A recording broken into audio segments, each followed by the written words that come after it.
नमस्कार दोस्तों, कैसे हैं आप लोग। मेरा नाम है हर्षित द्विवेदी। फिर से आपको स्वागत करता हूं। इस वीडियो में पार्ट 4 है, chapter number 1 history, class 9th की किताब चल रही है एनसीईआरटी की। यहाँ पे वर्ड हिस्ट्री शुरुआत कर रहा हूँ, तो मैं धीरे धीरे आपको समझा रहा हूँ। ठीक है दोस्तों, तो यहाँ पे पहले की 3 वीडियोस देख लीजिए, क्योंकि वो नहीं देखेंगे तो ये वीडियो समझ में नहीं आएगी। तो मैंने आपको बताया कि फ्रांस की सोसाइटी में लोगों को ये समझ में आना शुरू हो गया कि 1791 जो कॉन्स्टिट्यूशन बना है ये केवल रिच लोगों को फेवर कर रहा है, गरीब तबके के लिए जगह ही नहीं है। तो गरीब तबके को रिप्रेजेंट करने वाले ग्रुप सामने आने शुरू हुए और उसमें एक ग्रुप बहुत डोमिनेंट था, जो कि था जैकोबिन। ओके, ये जो जैकोबिन क्लब था दोस्तों, आप कह सकते हो इसका जो नाम था, एक फॉर्मर कॉन्वेंट है सेंट जैकोब इन पेरिस, इसके नाम से निकला है। और कहीं ना कहीं इस टाइम पीरियड में बहुत से क्लब्स एक्टिव थे, जैसे वुमेन्स के अपने अपने क्लब हुआ करते थे। ओके, वुमेन्स की डिमांड अभी आगे सेक्शन 4 में आएगी। हम इस वीडियो में वुमेन्स की डिमांड को भी शुरुआत कर ही देंगे। तो ये जो जैकोबिन क्लब के लोग थे, ये कौन से सेक्शन को बिलोंग करते थे? जो लेस प्रॉस्परस सेक्शन सोसाइटी के, जैसे कि शॉपकीपर, दुकान वाले हो गए, शू मेकर्स हो गए, pastry कुक्स, watch makers, printers, servant, daily veg workers, ये बिलोंग करते थे इस जैकोबिन ग्रुप को। इस ग्रुप का लीडर था मैक्समिलियन रॉबस्पायरे। ये लोग बहुत फ्रस्ट्रेटेड थे। ये जो अमीर आदमी इनके ऊपर राज करते थे, इनको दबाते थे, इनके अगेंस्ट इनको बहुत गुस्सा था। तो कहीं ना कहीं इन्होंने अपनी पहचान बनाई। जैकोबिन ने बोला कि हमारी ये पहचान है कि हम लॉन्ग स्ट्रिप्ड ट्राउजर्स पहनेंगे। देखिए यहाँ पे इस पर्सन ने लॉन्ग स्ट्रिप्ड ट्राउजर पहना है। इसको सैन कुलिट्स कपल बोला था। मतलब जैकोबिन्स जिस प्रकार की ड्रेस पहनते थे, जिसमें लंबी ट्राउजर्स पहनते थे, इनको नाम ही दे दिया गया सैन कुलिट्स। ओके, तो भैया रॉबस्पियर ने बोला कि सारे जैकिन्स लॉन्ग स्ट्रिप्स ट्राउजर पहनेंगे। क्योंकि देखिए, जो फैशनेबल सेक्शंस थे, जो नॉबल्स थे, वो नी ब्रीचेस पहनते थे। अब आप बोलोगे नी ब्रीचेस मतलब कि नी के नीचे पैंट नहीं है, नी तक ही आ रही है, तो नी ब्रीचेस पहनते थे अमीर लोग। इन्होंने बोला नी ब्रीचेस नहीं, हम तो फुल ट्राउजर्स पहनेंगे, मतलब कि हम अपने आप को आइडेंटिफाई कर रहे हैं कि हम इस अमीर क्लास से अलग हैं। यहाँ पे एक कॉन्वेंट आया था। कॉन्वेंट का मतलब होता है एक ऐसी बिल्डिंग जो कि रिलीजियस लाइफ को डेडिकेटेड हो। तो ऑब्वियस सी बात है, क्रिश्चियन सोसाइटी थी, तो वहां पे क्रिश्चियनिटी से रिलेटेड जहां पे भी स्पिरिचुअल टीचिंग सिखाई जाती थी, उसको आप कॉन्वेंट बोल सकते हो। फिर थोड़ा सा ब्रेक लेके चैप्टर ये फिगर 10 आपको समझा देता हूं, नैनिन वेलियन। देखिए, ये एक ऐसी पेंटिंग है जो कि एक वुमेन आर्टिस्ट ने बनाई है। बहुत ही ब्यूटीफुल पेंटिंग है।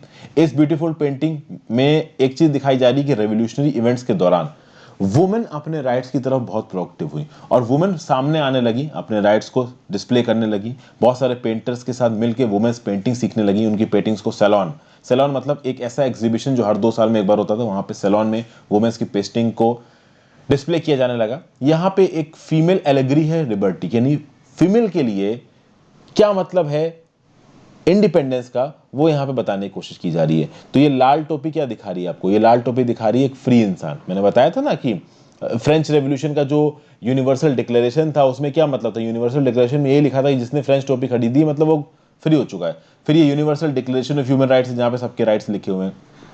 तो ये फीमेल जो है, ये बहुत सी चीजें साइमल्टेनियसली दिखा रही है। फीमेल पावर को तो दिखा ही रही है, बाकी और भी चीजें यहाँ पे ये दिखा रही है। फिर आगे बात करते हैं कि भाई नी ब्रीचेस नहीं पहनेंगे, हम लॉन्ग ट्राउजर्स पहनेंगे। यानी ये जैकोबिन्स अपने आप को बोलने लगे सैंस क्यूलॉट। सैंस क्यूलॉट मतलब वो लोग जो नी ब्रीचेस नहीं पहनते हैं। और ये लोग रेड कैप भी पहनने लगे। लेकिन रेड कैप केवल आदमियों को पहनना अलाउड था, वुमेन को पहनना अलाउड नहीं था। ये जो जैकोबिन्स का रूल करने का तरीका था ना, ये बड़ा डेडली था, क्रूअल था। इसलिए जैकोबिन्स को रूल को कभी कभी रेन ऑफ टेरर भी बोला जाता है, कि मतलब इक्वालिटी के लिए एक रूल शुरू हुआ। सबसे आयरॉनिकल बात है कि यहां पे लोअर तबके को बराबरी देने की बात की जा रही है। बराबरी ऐसी दी कि भैया मारना काटना ही शुरू कर दिया। वुमेन को रेड कैप पहनना अलाउड नहीं था।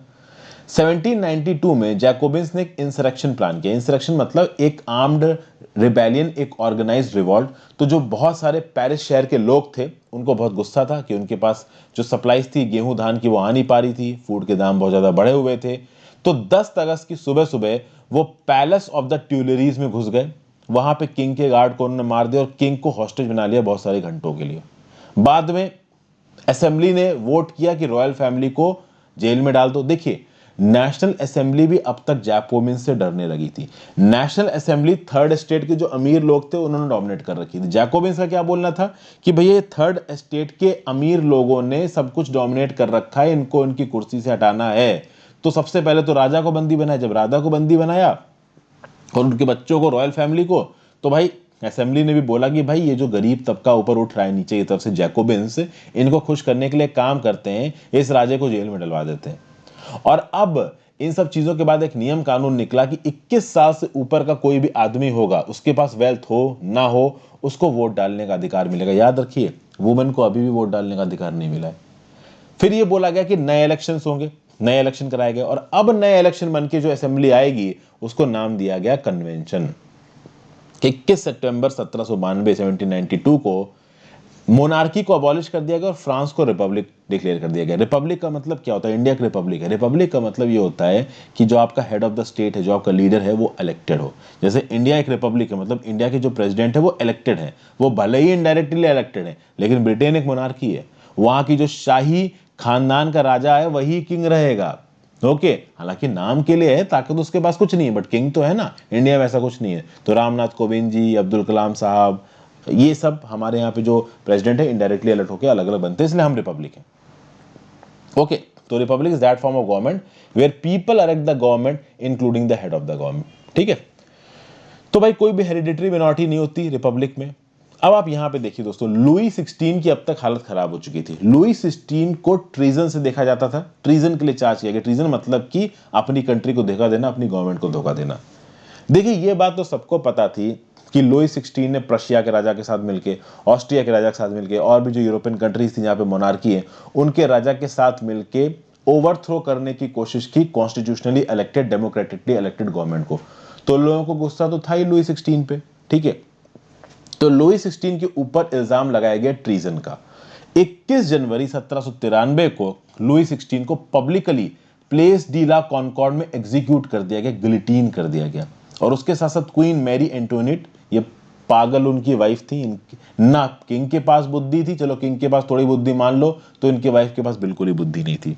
इनकी वाइफ के बारे में तो ये बोला जा रहा है कि लोग लड़ रहे हैं छोटी छोटी चीजों के लिए, ब्रेड के लिए, और वो वहां खड़ी होकर सोच रही कि भैया ये क्यों लड़ रहे हैं। ठीक है, मतलब उनको यही नहीं पता चल पा रहा है कि उनकी नीचे की जनता है वो क्यों त्राहिमाम कर रही है। तुम्हें ये तक आइडिया नहीं है कि तुम्हारे नीचे की जनता के पास खाने के पैसे नहीं है, तो बजाय इसके कि तुम उसके लिए खाना इकट्ठा करो, तुम ये सोच रहे हो कि तुम्हारे पास अपने ही मेकअप के अलावा समय नहीं है। तो यही सब हालात थे उस समय पे, बहुत ही बुरे हालात थे।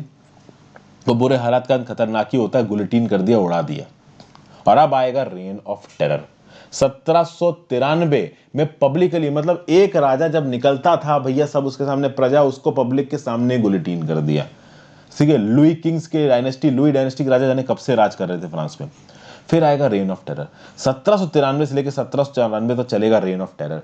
रॉबस्पियर जो हेड था इस जैकोबिन्स का, उसने तो गदर ही मचा दिया। सीवियर कंट्रोल और पनिशमेंट की पॉलिसी को उसने अडॉप्ट किया।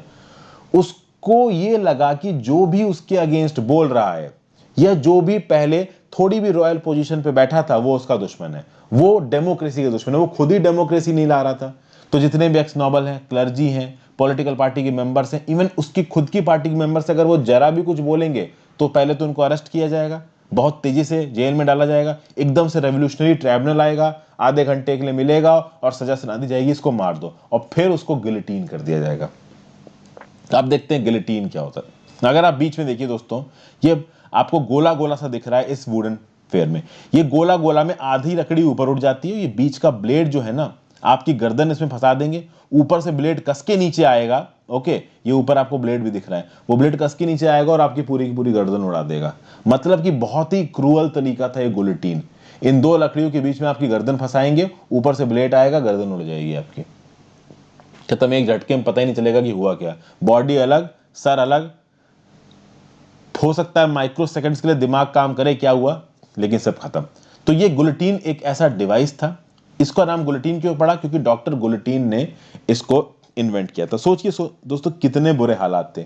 हम जैसे लोग आज की दुनिया में जब रहते हैं, इस तरीके की चीजें सोच के डर लग जाता है, उस समय पे तो हुआ करती थी। फिर बात करिए, रॉबस्पियर की गवर्नमेंट तो भैया अपने हिसाब से चल रही थी, तो उन्होंने वेजेस के ऊपर, प्राइजेस के ऊपर मैक्सिमम सीलिंग लगा दी थी, मीट और ब्रेड को राशन कर दिया था। मतलब बिल्कुल ही कम्युनिस्ट रिजाइम, कि लोग क्या खाएंगे, लोग क्या पहनेंगे, इन सब चीजों के ऊपर भी उसने रेस्ट्रिक्शंस लगा दी। तो पहले जो एक्सपेंसिव व्हाइट फ्लोर मिलता था, उसका खाना ही उसने बंद करा दिया। उसने बोला कि सब लोग वही इक्वलिटी ब्रेड खाएंगे, यानी होल व्हीट का बना हुआ जो लोफ है, ये पूरी जनता खाएगी। तो मतलब खाने के ऊपर आप रेस्ट्रिक्शंस लगा रहे हो। फिर किसी भी प्रकार की स्पीच और एड्रेस के ऊपर रिस्ट्रिक्शंस लगा दी गई। पहले मॉन्सूर यानी कि सर फ्रेंच में, मैडम को फ्रेंच में मैडाम बोला जाता था। ये सब चीज़ों से, इन शब्दों से फ्रेंच मैन और वुमेन को एड्रेस किया जाता था। बाद में उसने नाम रख दिया सिटोयन यानी मेल एंड सिटोयने यानी फीमेल, यानी आप सिटीजन हो, ना आप मदाम हो और ना ही आप मोन्सियोर हो। चर्चेस को बंद कर दिया और चर्च में खोल दिया बैरक और ऑफिसेस। ऑफिसेस मतलब गवर्नमेंट ऑफिसेस, बैरक मतलब जहां पे मिलिट्री रहती है। तो भैया रॉबस्पियर की पॉलिसी बड़ी जबरदस्त थी, इतनी खतरनाक थी कि जो भी उसके अगेंस्ट कुछ बोलता था उड़ा दो उसको। अब लिबर्टी के दो व्यू पॉइंट दिए हुए हैं यहाँ पे। एक व्यू पॉइंट रॉबस्पियर का है और एक व्यू पॉइंट एक रेवोल्यूशनरी जर्नलिस्ट कैमिल डेसमोलिंस का है। कैमिल डेसमोलिंस ने 1793 में एक यहाँ पे स्टेटमेंट लिखा है और स्टेटमेंट लिखने की कुछ समय बाद ही उसको भी गिलिटीन कर दिया। यहां पे स्टेटमेंट में क्या लिख रहा है कैमिल डेसमोलिंस कि कुछ लोग ये सोचते हैं कि लिबर्टी आपको किसी एक बच्चे को सिखानी पड़ेगी, जैसे बच्चे को खाना सिखाना पड़ता है ना, बच्चे को कपड़े पहनना सिखाना पड़ता है, उसी तरीके से लिबर्टी भी आप बच्चे को डिसिप्लिन करके सिखाओगे। बट ये सही नहीं है। लिबर्टी का मतलब होता है खुश रहना, रीजनिंग, सवाल पूछना, लॉजिकल, इक्वालिटी रखना, जस्टिस रखना, यही है डिक्लेरेशन ऑफ राइट्स का मतलब। और आप जैसे कोई सवाल पूछते हैं आप उसको गिलोटीन कर देते हो। ऑब्वियस सी बात, यहाँ पे किसको एड्रेस किया जा रहा है, यहाँ पे जैकोबिन्स को एड्रेस किया जा रहा है, रॉबस्पियर को एड्रेस किया जा रहा है। तो जैसे ही ऐसा स्टेटमेंट कोई देगा, ऑब्वियस सी बात उसको छोड़ेगा। डेसमोलिन को भी गिलोटीन कर दिया। डेसमोलिन ने बोला है कि आप किसी को पकड़ के स्कैफोल्ड तक लेके जा रहे हो। स्कैफोल्ड मतलब वो जो मारने वाला इंस्ट्रूमेंट है ना, ये जो यहाँ पे मैंने आपको दिखाया, ये है आपका स्कैफोल्ड। तो अगर आप किसी को स्कैफोल्ड तक लेके जा रहे हो तो आपको लगता है कि आप स्कैफोल्ड में जाके किसी को गिलोटीन कर दोगे और वो गिलोटीन आप बिना 10 दुश्मन बनाए करोगे, आपके भी दुश्मन बनेंगे। अगर इस तरीके से आप अपोजिशन को दबाओगे तो आपका अपोजिशन बढ़ता ही जाएगा, कम नहीं होगा। इसके अगेंस्ट में 7 फरवरी 1794 को रॉबस्पियर ने क्या स्पीच दी कन्वेंशन में। कन्वेंशन मतलब उस समय की असेंबली।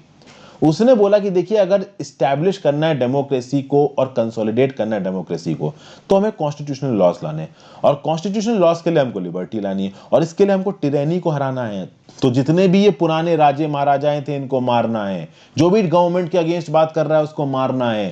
टेरर तो बहुत जरूरी है, क्योंकि टेरर होगा तभी तो स्विफ्ट जस्टिस होगा। तो अब डेमोक्रेसी लानी है तो आपको इनजस्टिस हटाना है, इनजस्टिस हटाना तो स्विफ्ट जस्टिस करना है, तुरंत इंसाफ। अभी तुरंत इंसाफ में आप उड़ा दो आदमी को, तो ये तो इनका इंसाफ था। तो दूर दूर तक ये डेमोक्रेसी के पास नहीं थे। ये लिबर्टी को जस्टिफाई कर रहे हैं टेरर के थ्रू।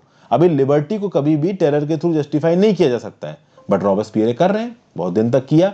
एक हद के बाद तो इतना परेशान हो गए रॉबस्पियर से लोग, जो इनके फॉलोअर्स थे वही बोलने लगे मॉडरेशन के लिए। मॉडरेशन था ही नहीं, इनको खुद पकड़ लिया गया। 1794 में इनको कन्विक्ट किया गया और इनको वही दिया गया जो ये करते दूसरों के साथ, कन्विक्ट किया गया। अगले दिन इनको भी गिलोटीन कर दिया गया। बोला तुमने बहुतों गिलोटीन किया, तुम बचोगे क्या, तुम भी गिलोटीन हो गए। तो जो गिलोटीन दूसरों को कर रहे थे रॉबस्पियर को क्या पता था कि किसी दिन वो चीज उनके ऊपर ही वापस आ जाएगी।